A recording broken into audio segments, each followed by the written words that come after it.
Sonic's spin-off games. Some are good, some are bad. Some are really good, and some are really bad. You don't want to be like this. This is awful in every way. Today, I'm going to be ranking every Sonic spin-off game on a tier list. I know some games aren't necessarily spin-offs, but more like side games, but I'll rank them anyway.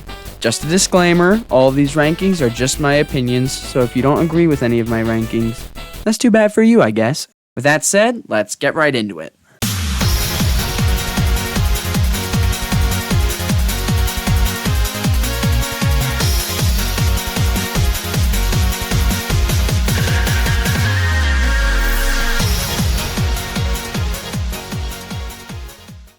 Now before I start ranking these games, you might be wondering, what makes a Sonic game mainline? Or what makes a Sonic game a spin-off? Is Shadow Generations mainline? Are Sonic Rush and Sonic Rush Adventure spin-offs? Well, I don't exactly know. But here are 3 things that I think should make a Sonic game a spin-off or a side game. Either A, the main character isn't Sonic. B, the game originally released on a handheld console. Or C, the game doesn't have a story relevant to Sonic's past. With these 3 rules considered, let's rank every spin-off Sonic game. Starting with our first game, Sonic 1 for the Game Gear. Now, I first played this game for about 30 seconds, then went on to something else thinking it was mid, but I played it again from beginning to end. It's actually good. I like having the map of South Island shown when moving from stage to stage. Despite this still being Sonic 1, this game is a lot different from its Genesis counterpart. For instance, Marble Zone, Spring Yard Zone, and Starlight Zone are all absent. Instead, they're replaced with 3 new zones: Bridge Island, Jungle Zone, and Sky Base Zone. I don't have much else to say about this game. I think it's a fun little game to play when you're bored, but not much else than that. B tier. Next is Sonic 2 for the Game Gear.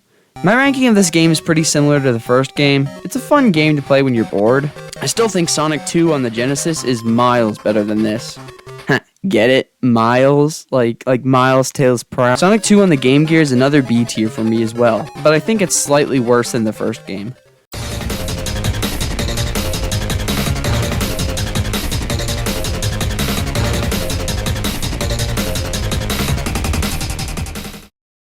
Now there are a lot of other Game Gear games, but I haven't played much of them too much, although I have played all of them at least once. Guys? I think there's a dead body there! I can't believe someone would do this. I'll try to speed through most of these games, because there are quite a few of them. Sonic Chaos is also a B tier. From what I played, it seemed a lot like Sonic 1 and 2.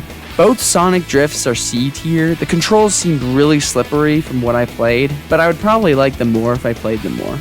Sonic Triple Trouble is also a B tier. If we're counting the fan game Sonic Triple Trouble 16-bit, this would be an easy S tier. Knuckles Chaotix was average. I'm sorry, Knuckles, you're still my favorite. Tails Adventure was pretty decent as well, but Tails Sky Patrol was...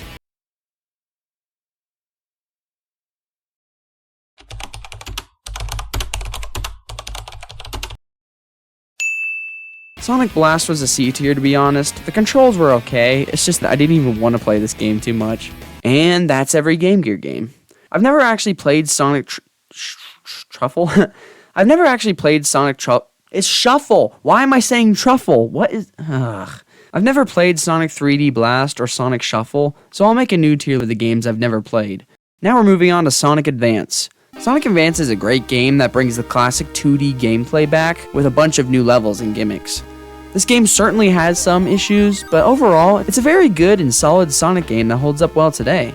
My main issue with each Advance game, though, are the death pits. Death pits are placed left, right, and center, mostly in later stages of each of the games. Still, I think I can say that Sonic Advance deserves our first S tier. Sonic Advance 2 is probably my favorite out of the Advance games, because of its sense of speed and trick system. The first 4 or 5 levels are awesome and really deserve more appreciation, such as Hot Crater. You can get so much speed here, and the level design is a lot of fun. But once you get to Sky Canyon though, then you'll find yourself dying to cheap things like falling into death pits or getting crushed by moving boxes. If you're experienced at the game and know the levels fairly well, then you won't have too much of a hard time with this game, but your first playthrough of this game will probably be pretty brutal. Speaking from someone who has beaten this game a few times, I can confidently give this game another S tier. Now, Sonic Advance 3 used to be my favorite of the Advance games, but it has dropped a bit in my rankings. I don't know why, but I really sucked at the game. I was struggling with Sunset Hill, the second stage in the game. My main issues with Sonic Advance 3 is that the level design, like all the Advance games, has a lot of cheap enemy placements. While the first two games suffer from these things, Sonic Advance 3 I feel like takes that to another extreme. I liked Route 99, Cybertrack, and Chaos Angel, but every other level I didn't really enjoy. The game is still good, I just need to get better at it. I'll give it an A tier.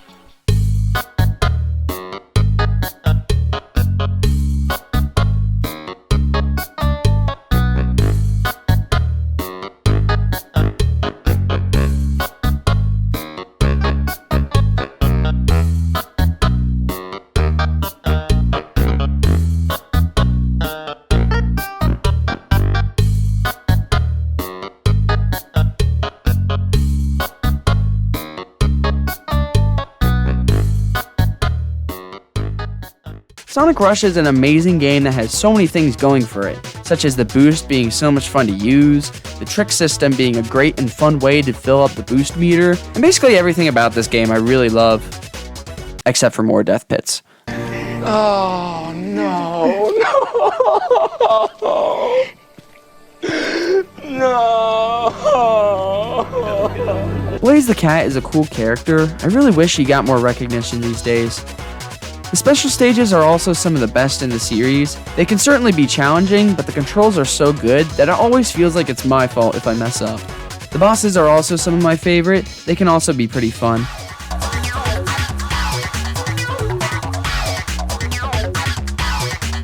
Sonic Rush is a great game that I definitely recommend trying out for yourself. S tier. The next game on the list is Sonic Riders. This game's a lot of fun. It takes some getting used to, but once you do get good at it, it's such a blast to play. I love all the characters' new Extreme Gear outfits. They all look pretty sick. I hope sometime we can see the Babylon Rogues return in another spin-off. Maybe Sonic Racing Cross Worlds? Fingers crossed. This game, in my opinion, is the best Sonic racing game to date, and so I think it belongs in S tier. Sonic Rivals is pretty decent. I mean, I played this game on my phone with an emulator, so the controls felt a little weird. I don't know if they've always felt this weird, but it kinda hindered the experience for me. I still like the game. Silver's one of my favorite characters, so seeing him return for this game was pretty neat. I'll give this game a high B tier. Sonic Rush Adventure is a really good game. Some aspects of it I feel like are much better than the first Rush game, such as most of the levels not having as many death pits. Yes! Hey, come on, baby! Come on! Yes! Come on! Ah! Yes! While I still think the levels in the original Rush were better, Rush Adventure was a blast to play and was pretty cool. Exploring the oceans for new islands was always a lot of fun, and most of the bosses were really good as well. This game is underrated and definitely deserves S tier. Sonic Rivals 2 felt similar to Rivals 1 for me.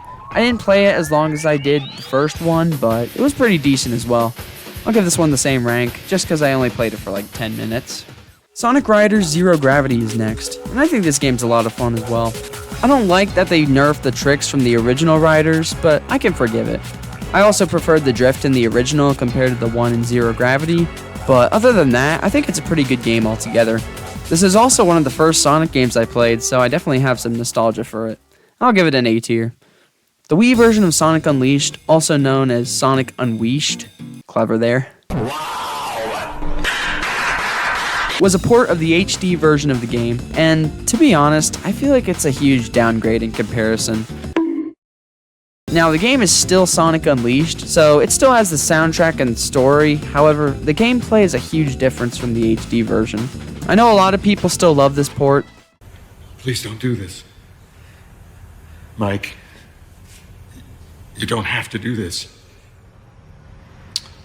Yeah, unfortunately I do, Walter. I know a lot of people still love this port, so I'll give it a B tier. I just don't think it's that good in my opinion. Now, I haven't played much of Sonic and Sega All-Stars Racing, but I played it a few times with a friend, and I thought it was decent. I like doing the side modes especially, those were so much fun. I can't say much about this game since I haven't played it too much, but I'll give this game the top of B tier. Sonic Colors DS. Now most people look at this game as the definitive Sonic Colors experience, but I still think the Wii version is superior. Regardless, this game is a hidden gem.